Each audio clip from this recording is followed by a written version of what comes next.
Halo, selamat pagi Bapak Ibu dosen, serta rekan-rekan semua. Perkenalkan nama saya Dayu Gustin Barjati. Pada presentasi kali ini, saya susun sebagai bagian dari ujian akhir semester mata kuliah Karakter Building Kewarganegaraan di Binus University dengan judul Hemat Energi untuk Masa Depan, mendukung Sustainable Development Goals nomor 7, yaitu energi bersih dan terjangkau. Pada presentasi kali ini saya mulai dari latar belakang, yaitu kondisi Indonesia saat ini. Kondisi Indonesia saat ini yaitu ketergantungan energi fosil, dan kita perlu urgensi dari transisinya. Data ini bersumber dari laporan McKinsey dalam Future of Asia dengan judul Indonesia Green Power House Promise. Saya mengambil dua exhibit. Yang pertama, di sini terlihat bahwa kita memerlukan investasi cukup besar per tahunnya untuk dapat uh, mendapatkan net zero emissions pada tahun 2050, di mana investasi yang diperlukan cukup besar, yaitu 9,2 triliun dolar Amerika. Di sisi exhibit yang kedua, kita dapat melihat bahwa proyeksi dalam 15 tahun terakhir, Indonesia meningkat emisinya sekitar 5% per tahun, dan diproyeksikan berlipat ganda pada 2060. Key points yang lain, kita dapat melihat kalau di breakdown bahwa fosilnya cukup dominan. Di Indonesia lebih dari 85% energi Indonesia masih dari batu bara, minyak, dan gas. Energi terbarukannya baru 12,5%. Investasi tadi saya bilang cukup besar, 9,2 triliun per tahun. Dan tanpa transisi, emisi energi terus meningkat yang dapat berdampak bahwa adanya ancaman iklim dan polusi. Di data lainnya ditemukan bahwa kesenjangan akses terhadap energi bersih, di mana di perkotaan kita boros sekali untuk listrik. Di pedesaan kita nggak punya akses untuk ke energi bersih. Di sini terlihat di exhibit nomor 3 bahwa kita perlu penetrasi sebesar 75% jika ingin mendapatkan net zero emissions. Kita dapat menggunakan solar, hydro, angin, geothermal, dan biomas. Tapi bisa dilakukan bertahap. Tidak harus secara radikal berubah seluruhnya, tapi bisa melakukan bertahap. Sehingga diperlukan sebuah sistem energi terbarukan sebagai kuncinya. Kenapa perlu penetrasi sebesar 75%? Di exhibit keempat di sebelah kanan terlihat bahwa bisa mendapatkan momentum, di mana ini semua seperti kejar-kejaran, dan diperlukan sebuah momentum untuk Indonesia dapat menuju net zero emissions di 2050. Salah satu kunci yang lain adalah memulainya sebuah transformasi di transportasi kendaraan listrik. Tentu didukung stakeholder terkait, di mana perlunya regulasi, kesetaraan total biaya kepemilikan, dan akses pasar. Data makro ini saya cerna dan saya coba rumuskan masalahnya sebagai bentuk tantangan utama dalam hemat energi di Indonesia. Saya membaginya menjadi 3. Yang pertama, kenapa hemat energi penting bagi keberlanjutan lingkungan? Kita perlu tahu dulu kenapa hemat energi itu penting. Lalu yang kedua, bagaimana cara meningkatkan kesadaran masyarakat tentang hemat energi. Saya sadar bahwa langkah kecil bisa dilakukan di level individu, tapi kalau kita ingin membuat outcome yang lebih besar, kita harus melibatkan lebih banyak orang.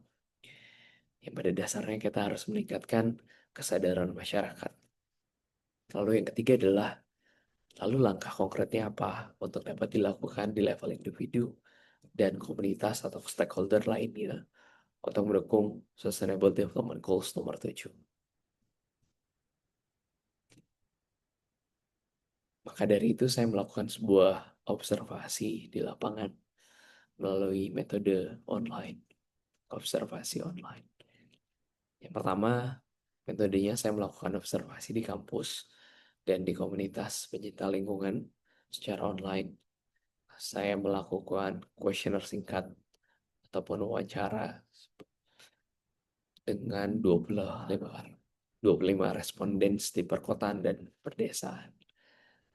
Di sini ditemukan bahwa kalau di level kebiasaan hemat energi ada 17% atau 5 peserta melakukan absen, 12 peserta atau 40%-nya mengklaim bahwa mereka tidak melakukan praktik energi saving. 13 peserta atau 43%-nya mengklaim bahwa mereka melakukan energy saving. Kalau saya lihat datanya dari posisi mereka juga mengatakan bahwa di perkotaan mereka merasa konsumsi mereka tinggi, tapi kesadarannya rendah. Di pedesaan mereka uh, bukan hanya rendah, tapi bahkan akses terhadap energi terbarukan atau renewable energinya juga tidak dapat dilakukan. Sehingga kesadarannya rendah ke aware, tapi aksesnya tidak ada. Sehingga temuannya 40% responden tidak menetapkan energi uh, praktik energi saving. Di perkotaan konsumsi listrik tinggi, kesadaran rendah. Di pedesaan ada kesadaran tapi infrastruktur energi bersih terbatas. Lalu pada proyek ini solusi apa yang saya tawarkan untuk mendukung Sustainable Development Goals nomor 7? Dalam jangka pendek, kita perlu membangun sebuah kesadaran. Karena kalau kita bisa melakukan jangka pendek, menengah, dan panjang dalam laporan McKinsey, Indonesia memiliki potensi yang cukup besar di Nature Based Solutions, yaitu 1,5 gigaton CO2 per tahun, alongside with Brazil. Maka saya melihat bahwa jangka pendeknya kita harus buat kesadaran energi bahwa kita harus hemat di level individu dan kita mulai ke orang-orang terdekat kita. Bagaimana mengedukasi mereka? Pasti kita perlu media, membuat poster, infografis, atau seminar singkat, sosialisasi, best practice-nya seperti apa, seperti mematikan lampu saat tidak digunakan atau cabut charger kalau nggak dipakai. Lalu yang kedua, perilaku sehari-harinya, mengurangi penggunaan AC berlebih atau beralih ke lampu di level produk yang lebih hemat energi. Lalu yang ketiga, kita coba bisa bandingkan menggunakan uh, produk-produk yang lebih hemat energi, membandingkan tagihan kita sebelum dan sesudah melakukan perilaku itu. Lalu untuk jangka menengah, kita mulai melakukan advocacy terhadap orang-orang di sekitar. Kita mulai membentuk sebuah momentum pergerakan di mana energi saving itu bisa dimulai di rumah atau di kampus. Untuk lebih rame, movement itu bisa dibuat lebih besar seperti uh, kompetisi. Lalu kita juga perlu mengintegrasikannya di level pendidikan, membuat kurikulum, menyisipkan materi hemat energi dalam kurikulum maksud saya, dan kegiatan seperti ini, karakter building.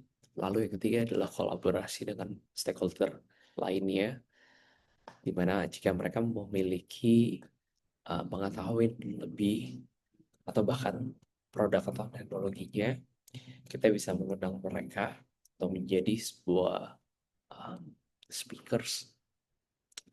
Lalu juga kalau mereka punya produknya yang bisa melalui CSR untuk dapat uh, mensubsidi atau melalui crowdfunding. Untuk jangka panjangnya, kita melakukan implementasi di level yang lebih besar di kampus misalnya, melakukan smart building untuk energi saving ataupun pemanfaatan energi terbarukan. Di level pemerintah kita dapat berdiskusi bagaimana bisa melakukan insentif dan regulasi.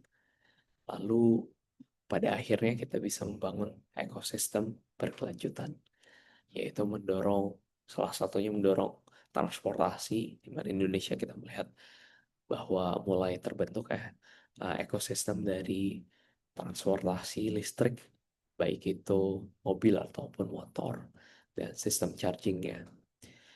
Ataupun kita bisa kolaborasi di level produk jika ada um, pemerintah atau energi, sorry, ataupun negara maju yang dapat transfer knowledge terkait energi terbarukan. Maka di bagian terakhir dalam refleksi pribadi, saya melihat proyek ini memberikan saya pengalaman bukan hanya melalui teori, tapi best practice seperti apa. Dan saya sadar bahwa kesadaran bisa dimulai di level individu, tapi penting juga untuk dalam transisi ini kita melibatkan lebih banyak orang, sehingga membuat momentum Indonesia menjadi net zero emission di 2050 dapat dilakukan melalui transisi menuju masa depan energi yang lebih besar dan berkelanjutan. Mungkin itu saja yang bisa saya sampaikan dalam proyek ini. Jika ada salah kata ataupun data yang kurang akurat, saya mohon maaf. Wabillahi taufiq wal hidayah. Terima kasih semuanya. Assalamualaikum warahmatullahi wabarakatuh.